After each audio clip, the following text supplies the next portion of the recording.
ಓಂ ಗಂ ಗಣಪತಿಯ ನಮಃ. ಓಂ ಶ್ರೀ ಗುರುಭ್ಯೋ ನಮಃ. ಆ, ಇದು ರವಿ ಹೆಗ್ಡೆರ್ ಮಗನ ಜಾತಕ. 20th October 2006 7:10 PM Mysuru. ಆ, ಹುಡುಗ. ಸೊ ಅದಕ್ಕೆ ಮೇಲ್ ಅಂತ ಹಾಕ್ಕೊಂಡಿದ್ದೀನಿ.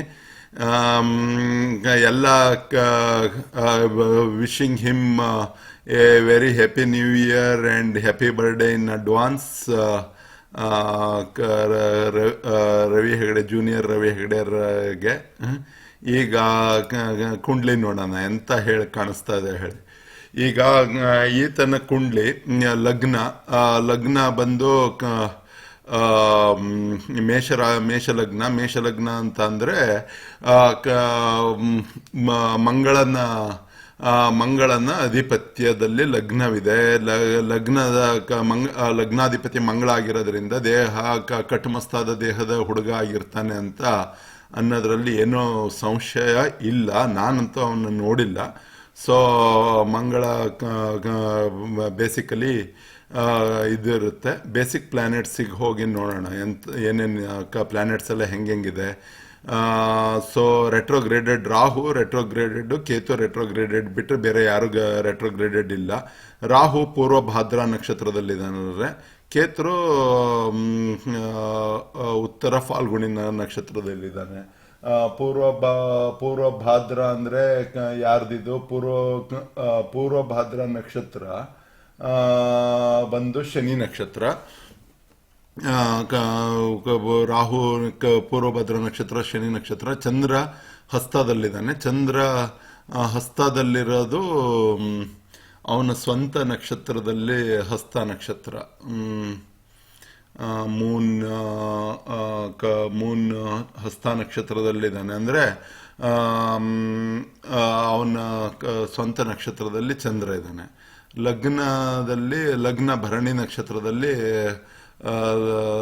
ಲಗ್ನ ಇದೆ. ಭರಣಿ ನಕ್ಷತ್ರದಲ್ಲಿ ಲಗ್ನ ಇದೆ. ಆಮೇಲೆ ಸೂರ್ಯ ಚಿತ್ತ ನಕ್ಷತ್ರದಲ್ಲಿದೆ. ಸೂರ್ಯ ಚಿತ್ತ ನಕ್ಷತ್ರದಲ್ಲಿದೆ ಅಂದರೆ ಚಿತ್ತ ಮಂಗಳನ ನಕ್ಷತ್ರ. ಆಮೇಲೆ ಮಂಗಳನು ತನ್ನ ಸ್ವಂತ ನಕ್ಷತ್ರದಲ್ಲಿದ್ದಾನೆ, ಚಿತ್ತ ನಕ್ಷತ್ರದಲ್ಲಿದ್ದಾನೆ. ಆಮೇಲೆ ಬುಧ ವಿಶಾಖ ನಕ್ಷತ್ರದಲ್ಲಿದ್ದಾನೆ ಅಂದರೆ ಗುರುವಿನ ನಕ್ಷತ್ರದಲ್ಲಿ ಇದ್ದಾನೆ. ಗುರುವಿನ ನಕ್ಷತ್ರದಲ್ಲಿದ್ದಾನೆ. ಶುಕ್ರ ಚಿತ್ತ ನಕ್ಷತ್ರದಲ್ಲಿದ್ದಾನೆ.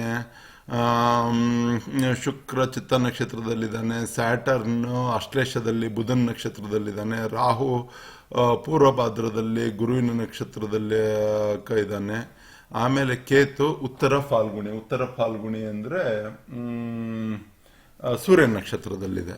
ಸೊ ಇದು ತಾರಾಬಲ ಅನಾಲಿಸಿಸ್ ಅಲ್ಲಿ ತಗೊಂಡಾಗ ಇವನಿಗೆ ಸಂಪತ್ತು ತಾರೆ ಆಗಿದ್ದು ಚಿತ್ತ ನಕ್ಷತ್ರ ಸಂಪತ್ತು ತಾರೆ, ಜನ್ಮ ತಾರೆ ಹಸ್ತ ನಕ್ಷತ್ರ ಜನ್ಮ ತಾರೆ, ಸಂಪತ್ತು ತಾರೆ ಚಿತ್ತ ನಕ್ಷತ್ರ. ಚಿತ್ತ ನಕ್ಷತ್ರ ಸಂಪತ್ತಾರೆ ಅಂದರೆ ನನಗೆ ಇವನನ್ನ ಕುಂಡ್ಲಿ ನೋಡಿದ ಕೂಡಲೇ ರಾಹು ದಶ ನಡೀತಾ ಇದೆ. ಬೇಸಿಕಲಿ ರಾಹು ಎಷ್ಟನೇ ಮನೆಯಲ್ಲಿದ್ದಾನೆ?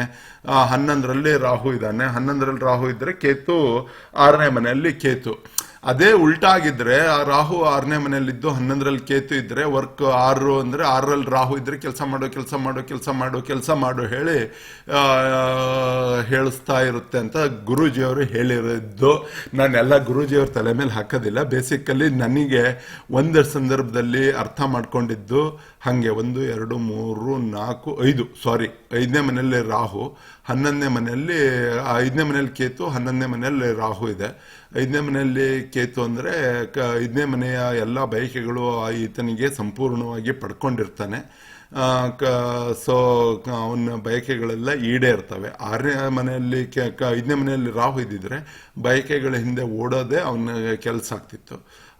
6ನೇ ಮನೆಯಲ್ಲಿ ಚಂದ್ರ ಇದೆ. ಚಂದ್ರ ಅಂದರೆ ನನಗೆ ಇವನ್ನ ನೋಡಿದ್ರೆ ಎಲ್ಲ ಕಡೆಗೂ ಚಿತ್ತ ನಕ್ಷತ್ರ ಬಂದಿರೋದಕ್ಕೆ ಇವನು ಮಿಲ್ಟ್ರಿ ಹುಡುಗ, ಮಿಲ್ಟ್ರಿಗೆ ಸಂಬಂಧಪಟ್ಟದ್ದು ಅಥವಾ ತಾಯ್ನಾಡಿಗೆ ಸಂಬಂಧಪಟ್ಟದ್ದು ಏನಾದ್ರು ಕೆಲಸ ಮಾಡ್ತಾನೇನೋ ಅನ್ನೋ ಒಂದು ಫೀಲಿಂಗ್ ಬರ್ತಾ ಇದೆ. ಇದನ್ನ ದಶ ನೋಡೋಣ ಏನು ದಶ ನಡೀತಾ ಇದೆ ಅಂತ. ರಾಹು 2038ರವರೆಗೂ ರಾಹು ಇದೆ. ಈಗ ಸದ್ಯಕ್ಕೆ ನಡೀತಾ ಇರೋದು ರಾಹು ಭುಕ್ತಿ. ಸರ್ ಮೊನ್ನೆ ಎಲ್ಲೋ ಯಾರೋ ಗ್ರೂಪಲ್ಲಿ ಯಾರೋ ಶೇರ್ ಮಾಡಿದ್ರು, ಸಂಧಿಕಾಲ ಶಾಂತಿ ಏನಾದರೂ ಸಣ್ಣ ಪ್ರಮಾಣದಲ್ಲಿ ಮಂಗಳನಿಂದ ರಾಹು ಬರಬೇಕಾದ್ರೆ ಒಂದು ಇದನ್ನ ಮಂಗಳನ್ನ ಇದು ಎರಡೂ ಸೇರಿ ಅಲ್ಲಿ ಜಸ್ಟ್ ದಾನ ಮಾಡಿಬಿಟ್ರಾಯ್ತು. 101 ಸಲ ಮಂಗಳ 101 ಸಲ ರಾಹುನ ಜಪಿಸ್ಬಿಟ್ಟು ಮಾಡಬೇಕು ಅಂತ ಸರ್ ಹೇಳಿದ್ರು. ಬಟ್ ಸರ್ ಅದನ್ನೆಲ್ಲ ನಂಬೋದಿಲ್ಲ. So let us not think about the Rahu Mangala ಇದು ಚಂದ್ರ ಆಯಿತು, ಮಂಗಳ ಆಯಿತು, ರಾಹು ಬಂದಿದೆ. ಆಮೇಲೆ ಈಗ ದಶ ಸ್ಟಾರ್ಟ್ ಆಗಿದೆ. ಮಂಗಳ ಮತ್ತು ರಾಹು ದಶ ಮಾಡ್ಕೊಳ್ಳೋದಾದ್ರೆ ಮಾಡ್ಕೋಬೋದು ರವಿ ಹೆಗ್ಡೆರೆ. ಸಂಧಿ ಮಂಗಳ ಮತ್ತು ರಾಹು ಸಂಧಿ. ಆಮೇಲೆ ರಾಹು ಮತ್ತು ಗುರು ಟೈಮಲ್ಲೂ ಒಂದ್ಸಲ ಮಾಡ್ಕೋಬೇಕು ಅಂತ ಸರ್ ಹೇಳಿದ್ದಾರೆ. ಇವು ಮೂರೇ ಸರ್ ಪ್ರಕಾರ ಸಂಧಿ. ಅದು ಇನ್ನೊಂದಿದೆ, ಶುಕ್ರ ಮತ್ತು ಸೂರ್ಯನ ಸಂಧಿ ಕಾಲ, ಅದು ಬಹಳ ದೂರ ಇದೆ. ಅದಕ್ಕೇನು ತಲೆ ಕೆಡಿಸ್ಕೋಬೇಡಿ. ಈಗ ಸದ್ಯಕ್ಕೆ ನನಗೆ ಟಿ ಹೆಗ್ಡೆರು ಹೇಳಿದ್ದನ್ನು ಈ 3 ಸಂಧಿ ಕಾಲನ ಬಹಳ ಇಂಪಾರ್ಟೆಂಟ್ ಅಂತ ನಾನು ಇಷ್ಟೇ ಕಲ್ತಿದ್ದು ಇನಿಷಿಯಲ್ ಆಗಿ. ಈಗ ಸಂಧಿ ಕಾಲ ನಡೀತಾ ಇದೆ. ಆಮೇಲೆ ಬೇಸಿಕಲಿ ಏನಂದರೆ ಇವನು ಮಂಗಳ ಲಗ್ನ, ಆಮೇಲೆ ಮಂಗಳ ಲಗ್ನ ಮತ್ತು ಬಹಳ ಗ್ರಹಗಳು ಮಂಗಳನ ಚಿತ್ತ ನಕ್ಷತ್ರದಲ್ಲೇ ಇರೋದ್ರಿಂದ, ಆಮೇಲೆ ನಕ್ಷತ್ರ ನಾಡಿ ನೋಡಿದಾಗ ರಾಹು 4, 7, 10, 11, 12 ತೋರಿಸ್ತಾ ಇದೆ. 4, 7, 9, 10, 11, 12. ಸರ್ರು ಒಂದು ಚಾರ್ಟ್ ಕೊಟ್ಟಿದ್ರು, ಎಜುಕೇಷನ್ ಕಾಂಬಿನೇಷನ್ ಚಾರ್ಟ್. ಏನು ಇವನು 38ನೇ ಇಸ್ವಿಯವರೆಗೂ ಇವನು ರಾಹುನ ಆಧಿಪತ್ಯದಲ್ಲೇ ಇರೋದ್ರಿಂದ 7, 9, 12 ಇದೆ. ಈಗ 10, 11, 7, 9, 12 ಅಂತ ಬಂದರೆ ಹೆಚ್ಚಿಗೆ ಮಾರ್ಕ್ಸ್ ತೆಗಿತಾನೆ ಅಂತ. 4, 9, 11 ಅಂದ್ರೂ ಹೈಯರ್ ಸ್ಟಡೀಸ್ ಮಾಡ್ತಾನೆ. Admission to the best school, admission to 4, 9, 11 ಅಂದರೆ ಒಳ್ಳೆ ಸ್ಕೂಲಲ್ಲಿ ಓದ್ತಾನೆ ಅಂತ.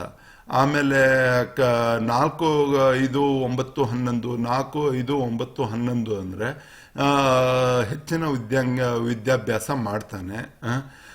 ಆಮೇಲೆ 4, 11 ಇರೋದ್ರಿಂದ ಆಮೇಲೆ ಬೇಸಿಕಲಿ ಇಲ್ಲಿ ಎಲ್ಲ ಕಡೆಗೂ 2, 6, 7, 3, 6, 7,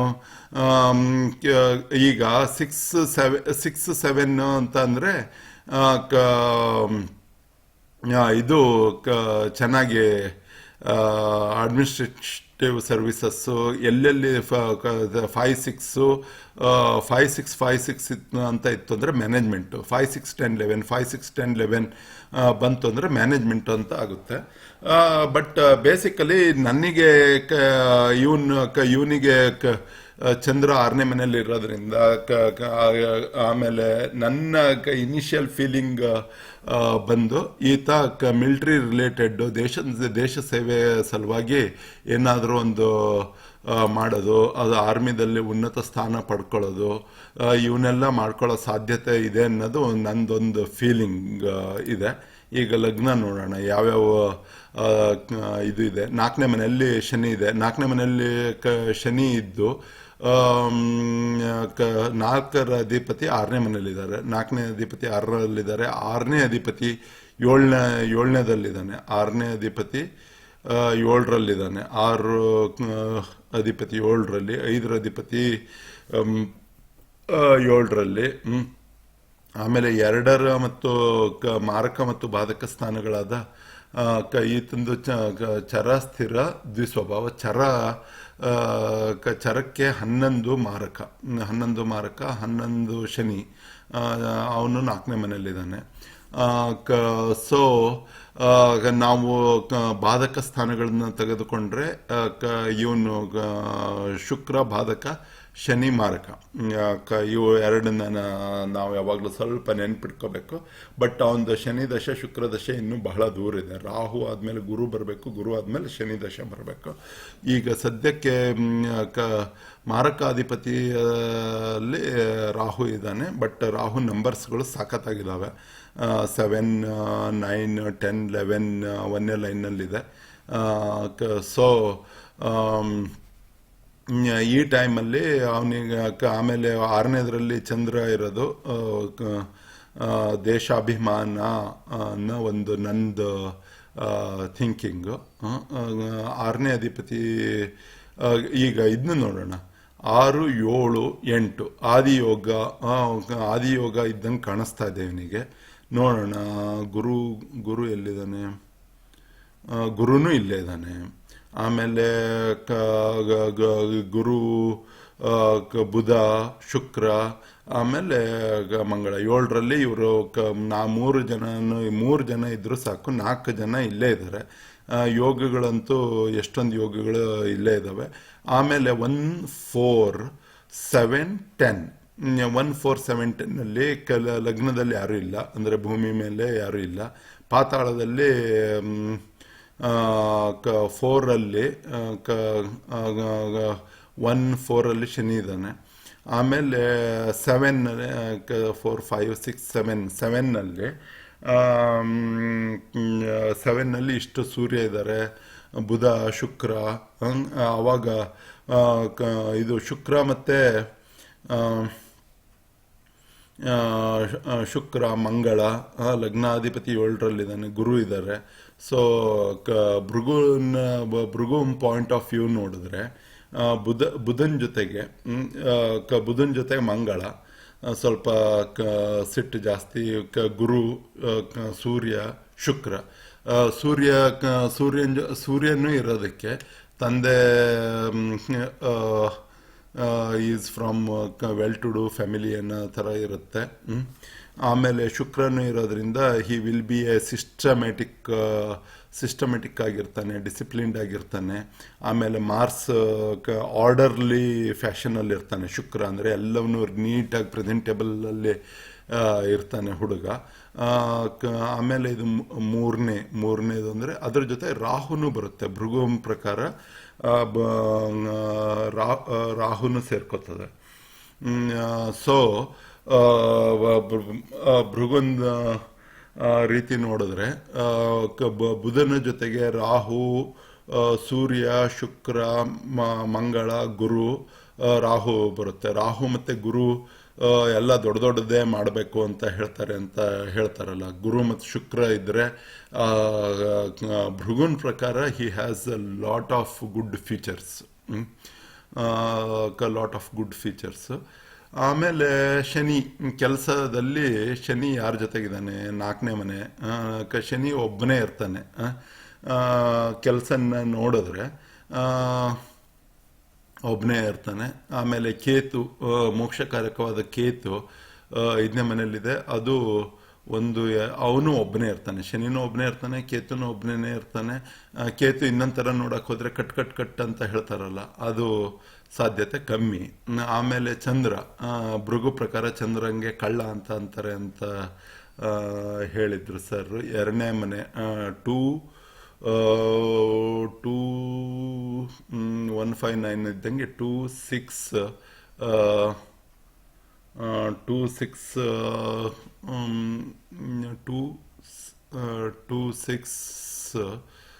and 8. 2, 6 and 8 ಚಂದ್ರನು. ಇವರು ಶನಿ, ಕೇತು ಮತ್ತು ಚಂದ್ರ ಒಂಟಿಗರಾಗಿದ್ದಾರೆ. ಸೊ ಅವುಗಳನ್ನು ನೋಡಿದ್ರೆ that will be simple thing. ಇಲ್ಲಿ ಎಲ್ಲರೂ ಏನು ಮಾಡಿದ್ದಾರೆ ಅಂದರೆ ವಾಯು ತತ್ವದಲ್ಲಿ ಎಲ್ಲರೂ ಕೂತ್ಕೊಂಡಿದ್ದಾರೆ. ವಾಯು ತತ್ವ ಅಂದರೆ ಎಲ್ಲಿ ಬರುತ್ತೆ?